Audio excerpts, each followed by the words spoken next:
this is Kai Pacha with the weekly Paleo Report, and this report is for March 18th of the year 2020. As you can see here, I am sharing my screen.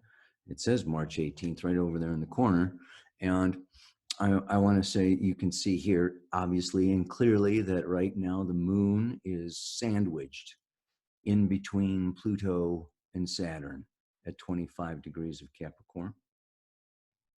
She will be moving into Aquarius a little later today. Here we go. Boom. By tomorrow, she's at 8 degrees. So I want to go just a little bit forward here because what you can see here is this. It's called a stellium when you've got more than 3 planets together in the same sign in conjunction. This is the most intense week, most probably, of the entire year, as you can see, with Mars at 21, Jupiter at 22, Pluto 24, Moon 25, Saturn 29. As I'm doing this report right now, this is a particularly intense period. Pluto rules pandemics, okay? It is also the ruler of death. It is the force of evolution that requires change and transformation through dealing with forces beyond our control. Jupiter is the principle of expansion. And so Jupiter coming around into this Pluto conjunction, Jupiter goes around every 12 years. So you may go back 12 years to 2008, okay? And now Jupiter is back again, okay? Just taking Pluto and expanding it, bigger, more Pluto, more death, more transformation, more evolution. And this is all, of course, occurring in the sign of Capricorn. And so it just the moon spends 2.5 days in a sign.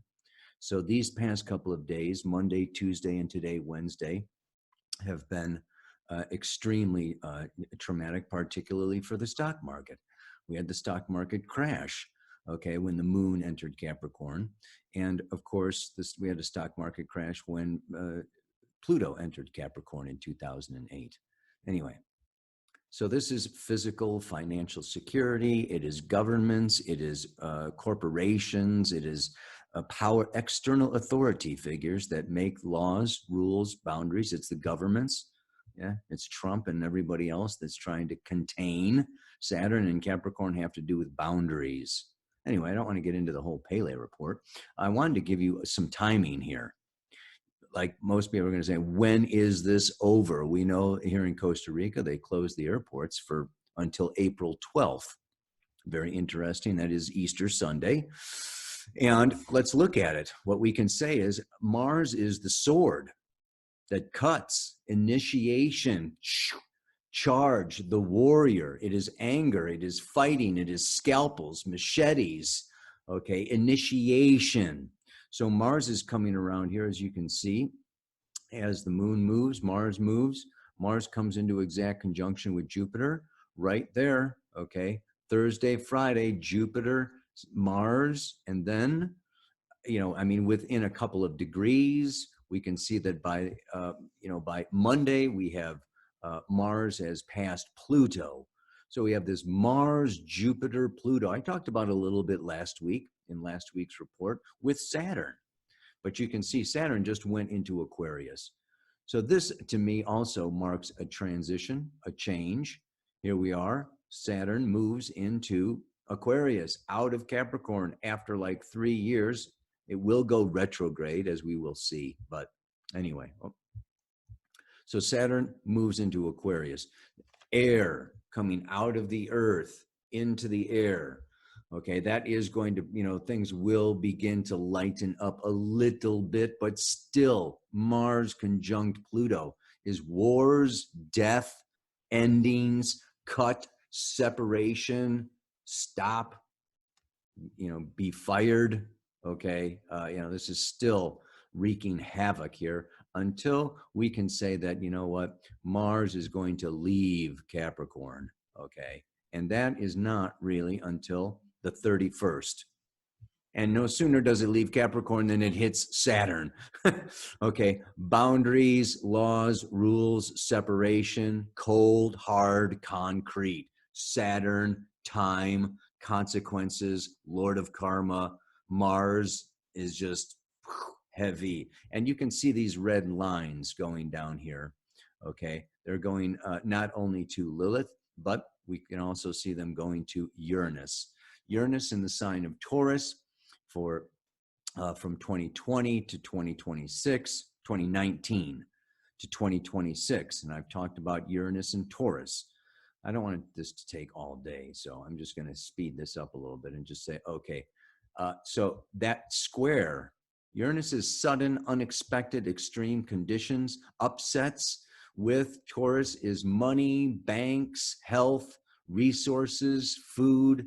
Okay, we're really going to have, it's, you know, by April 10th, okay, Mars is pretty well done, pretty much done, okay? We can say by Easter, okay, let's say by Easter, April 12th, Sunday, April 12th, Mars is done with its square and Jupiter is, you know, over its conjunction with Pluto, and there is going to be a little bit of a lightening up. So hang in there.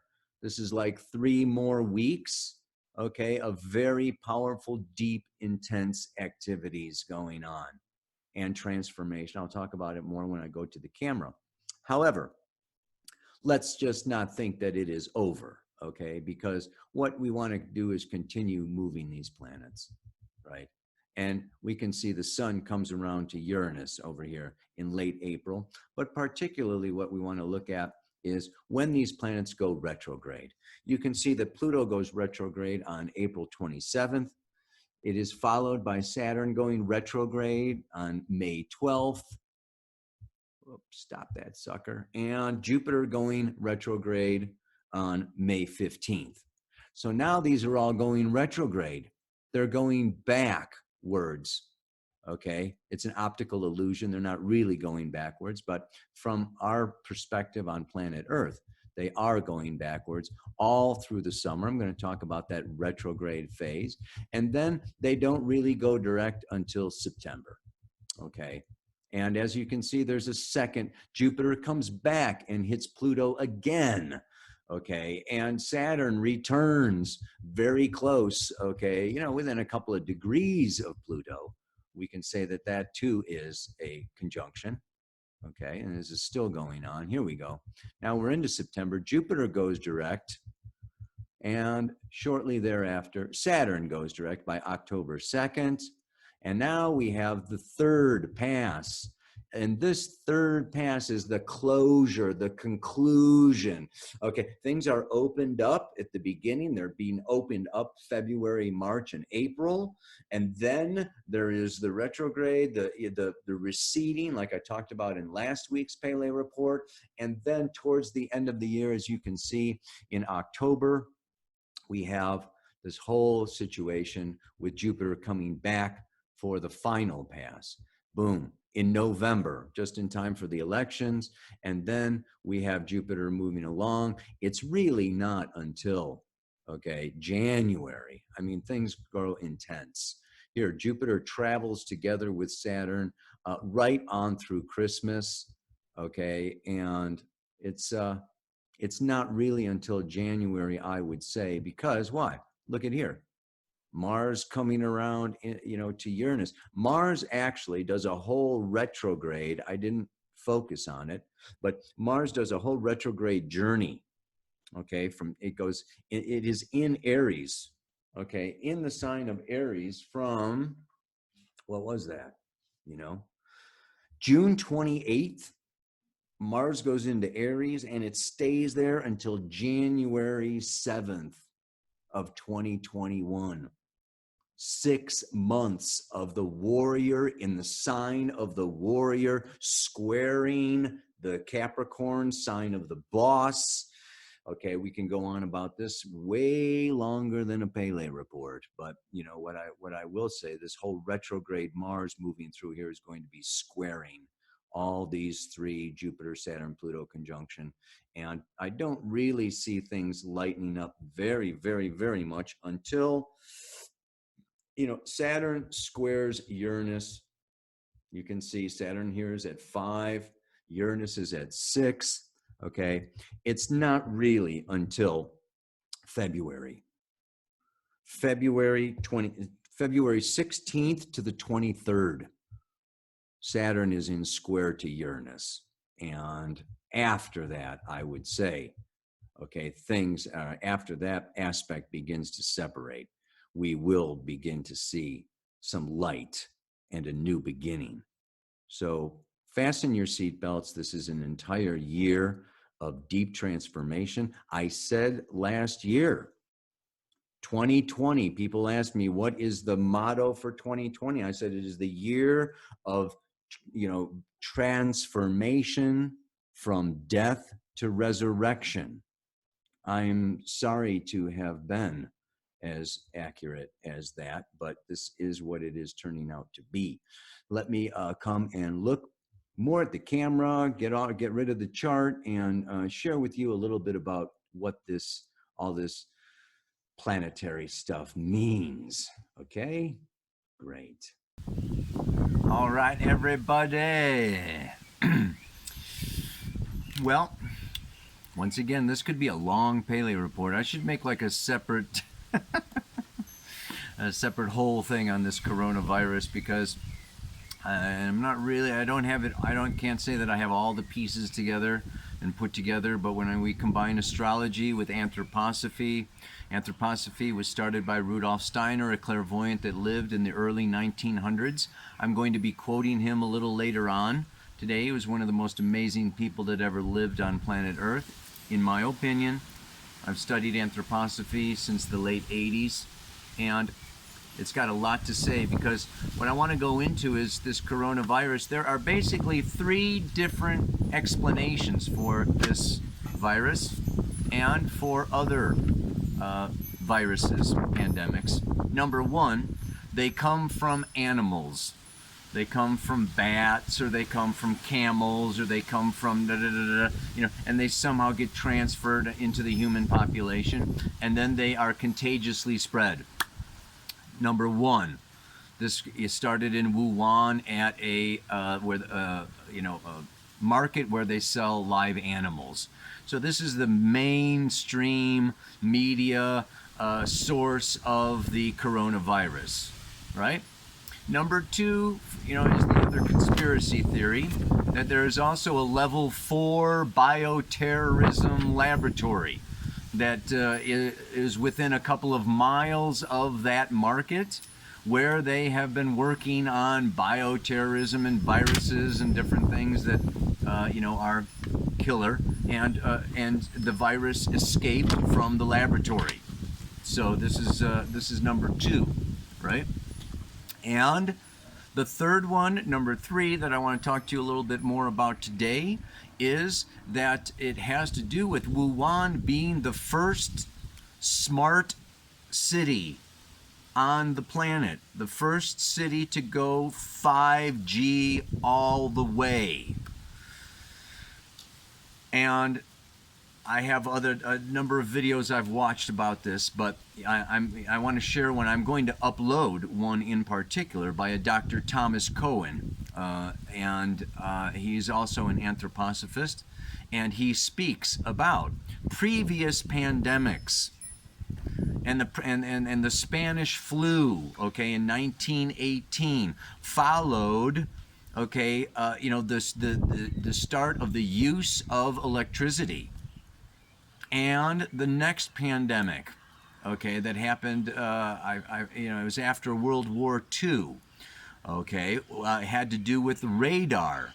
It's almost like they've done some studies. There's a book that he mentions and that I want to be reading here, where then when there is a change in the electromagnetic field of planet Earth, 6 months later, there is a shift and a change, and a virus, pandemic, different different pandemics emerge.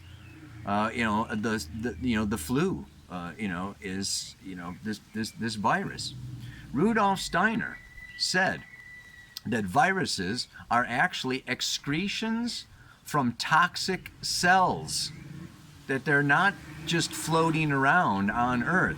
It's when our cells are poisoned that we excrete these viruses and they emerge out of, okay, and he talks about, you know, them popping up at different places on the planet back in the early 1900s, before, you know, commercial airlines. So, you know, this is just a situation where there are now 20,000 satellites beaming. Okay, 5G is a change in the electromagnetic field of our planet, and it began about 6 months ago. And now we are having this pandemic. I want to associate, okay, and I talked about this before, Uranus going into Taurus. You know, the video that I did, the state of the planet address back in January. You know, I talked about creating a community with a 5G bubble. I mean, you can look all over about the health impacts of 5G. And of course, what? You know, I mean, I got my EMF detector. You gotta get one of these, baby. Start checking out what you're doing, where you're living, you know, how much comes out of your phone and your computer and this, that, and the other thing. Because I'm telling you right now that this is, you know, I talk about the magnetic field, Kundalini Yoga. Okay, you know, it's like our brain has, you know, a magnetic field, electromagnetic. You know, we are electromagnetic beings. We have a nervous system, that sends electrical impulses. Okay, you know, this is animals. It's not just humans. So there can be a link between the animals and the humans, but one way or the other, life. Let's just say life is threatened by changes in the electromagnetic field of our planet, of our ecosystem. That we are all, that everything is connected. Everything is connected to everything else. And you can't go messing with this particular, you know, part of the biosphere and not expect consequences in other parts of the biosphere. This, you know, this is so astrological, and it's so, I don't know. In a way, it's kind of common sense. You just look at the food chain and how everything is interdependent upon everything else on our planet.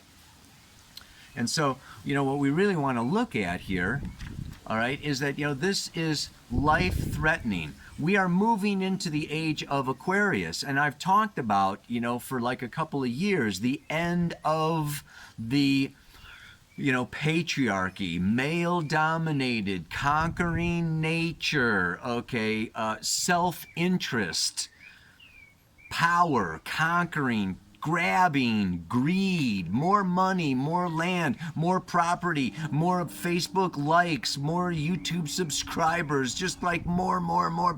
This is the birth of narcissism. Maybe not the birth of it, but I've also been listening to Carolyn Myss, and you want to go to, what is it, SoundsTrue.com. They did a whole thing on narcissism. And we have narcissism and empath. The narcissist and the empath. We could in some ways say overly masculine, overly feminine. There's healthy narcissism. Okay, we need to have self-interest and self-care. And I need to survive, so give me that food. Okay, or we go hunting, or we go farming. Okay, I mean, it's just, you know, if you're vegan, you know, you go picking.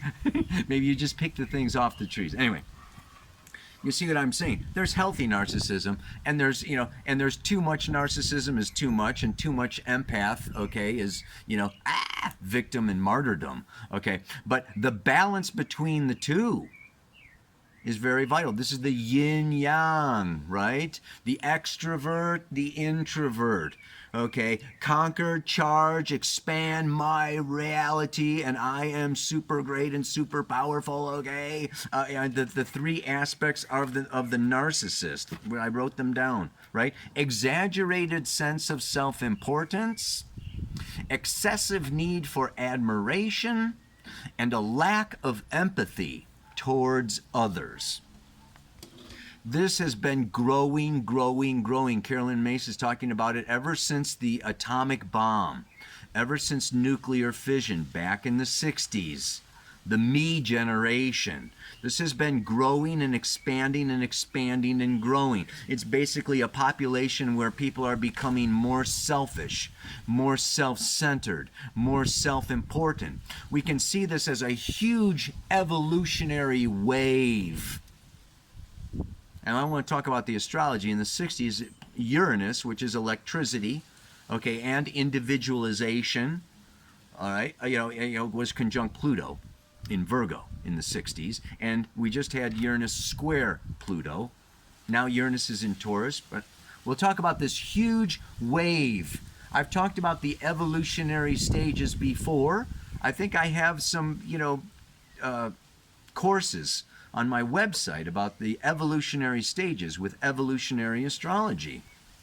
And one of those stages is coming out of the consensus, where we rely on external authority, into the individuated Uranus. I become my own authority. I rebel against external binding laws and contracts, and it's so. And I start developing my own talent, my own capacity, my own identity, my own laws, my own rules. It's a little anarchy, okay, but it's very self-oriented. And we go out and we develop, and this is part of our evolutionary process. And I feel like as a collective, we are now, and this is Uranus rules Aquarius. We're coming into this age of Aquarius for the next 2,000 years. We're going to be dealing with narcissists, and extreme narcissists are sociopaths. And what we can find out is that many of the rulers of our corporations, of our governments, of our religions, of our educational institutions are what? Narcissistic. This is what makes for ambition. And I have to, in order to lead or take over or conquer or make billions of dollars, I need to feel like I am something special, something unique, something else, whatever. Right? The shadow of Aquarius is arrogance, okay? And it's cold. I call it outer space. It's fixed air. So the shadow side of this age of Aquarius is ice cold technology that is not human, that is robots, that is just, there's no heart space. And so what we want to understand is that, as spiritual human beings, we want to embody, okay, and not forget about empathy. Not forget, this is the reemergence and the need for the feminine at this time. And not an angry, revengeful, but, a human, loving, warm heart space. And I tell you, this is this is one of the upsides, and this is where my mantra comes from, for this week, is facing death. Facing death brings us into our vulnerability. It brings us into our mortality. It brings us into our temporary existence. And it brings us out of this, the future and technology, and it brings us out of the periphery. Capricorn has to do with business, the external world, my persona, my mask, the role that I play out in the world. We know that Pluto, the South Node, everything is up there in Capricorn. There's a lot going on, okay, in the world of business and finance and, people seeking security through material forms. The North Node, which is our future soul, evolution, the Pluto polarity point is Cancer. And I talked about this. I have been talking about this. It's been there for a year and a half. It doesn't go into Gemini until May 5th. Okay, it's like something, this is coming home to family, coming home to humanness, coming home to feeling. And it's when you start facing your death. I mean, I felt, these last couple of nights, I just really had this download. if I caught the virus, if I died, if I got pneumonia, who do I, what do I want to do? Who do I want to be around? My children, my family, my buddies, my closest friends. Cancer and family, this is like, I'm not looking for, okay, money and fame and fortune and business success and ambition and everything out there. It's like the older you get, the more frail, the more dainty, the more sick, the more vulnerable, the more you start really looking for those that are emotionally binding to you, your loved ones. Men, women, children, dogs, kitties. It's just like, I want to be cuddled and I want to be surrounded with nurturing, caring, loving human people. And all the money doesn't make any difference anymore. And the fame and the future doesn't make any difference anymore when maybe that future gets shorter and shorter and shorter and shorter.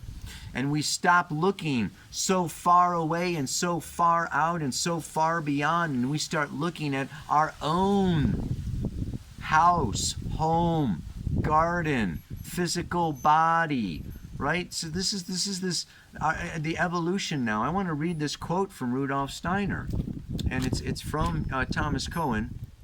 It's on the video that I'm going to put up there, but it's just so powerful, because he said this back in 1917, 1918. Okay, this is a quote from Rudolf Steiner.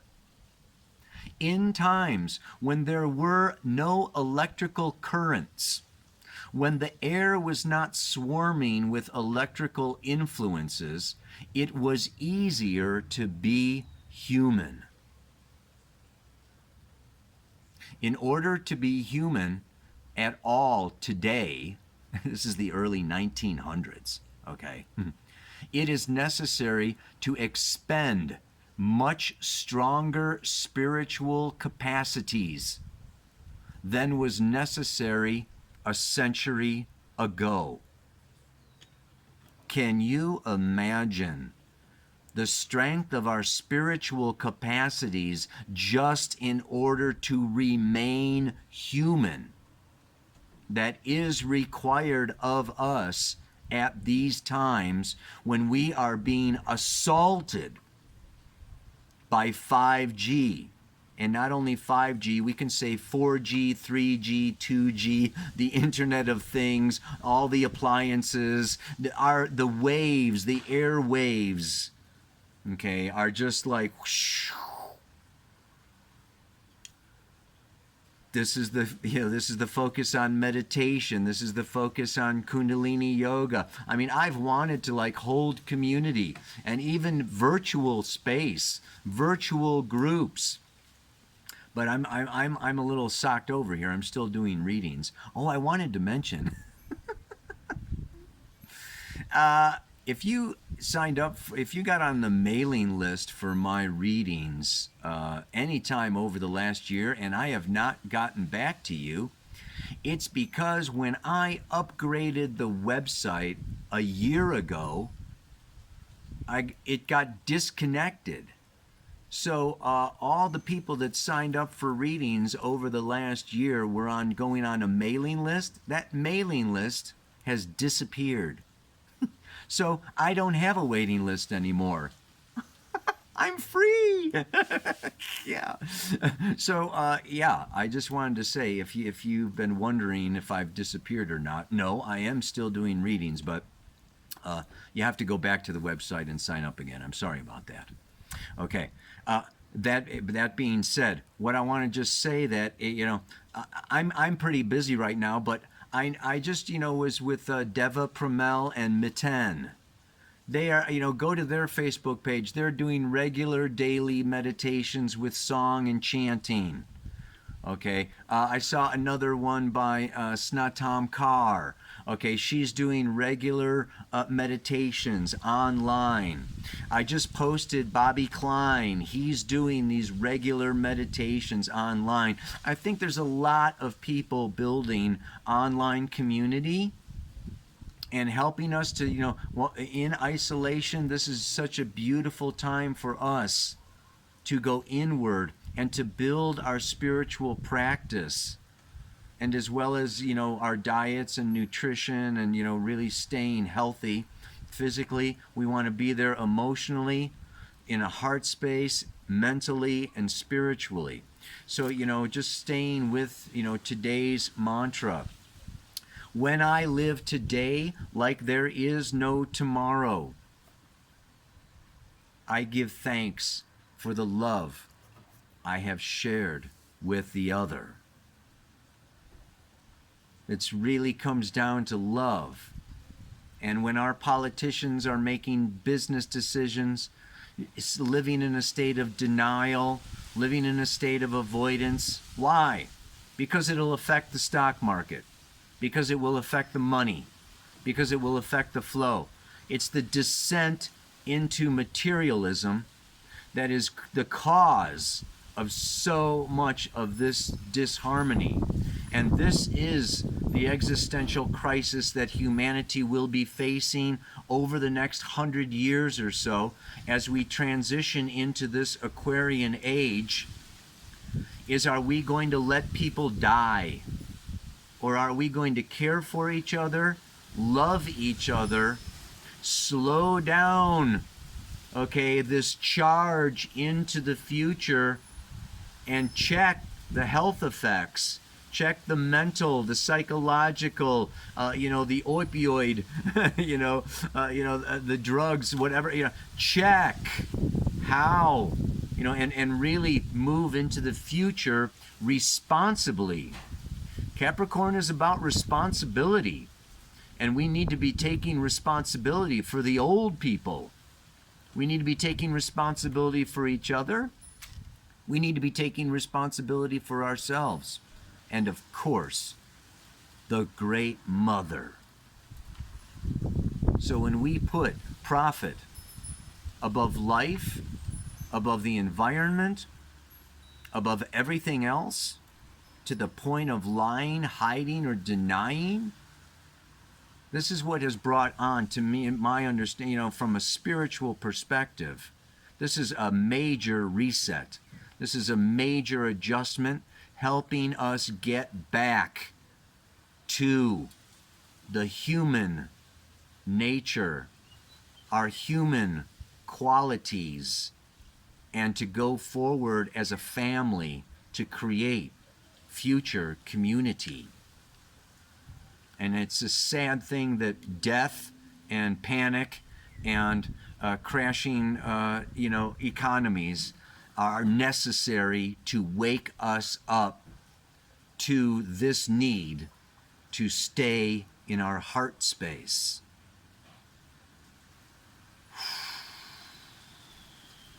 Enough said. When I live today like there is no tomorrow, I give thanks for the love I have shared with the other. May you share the love. Namaste. Aloha. So much love.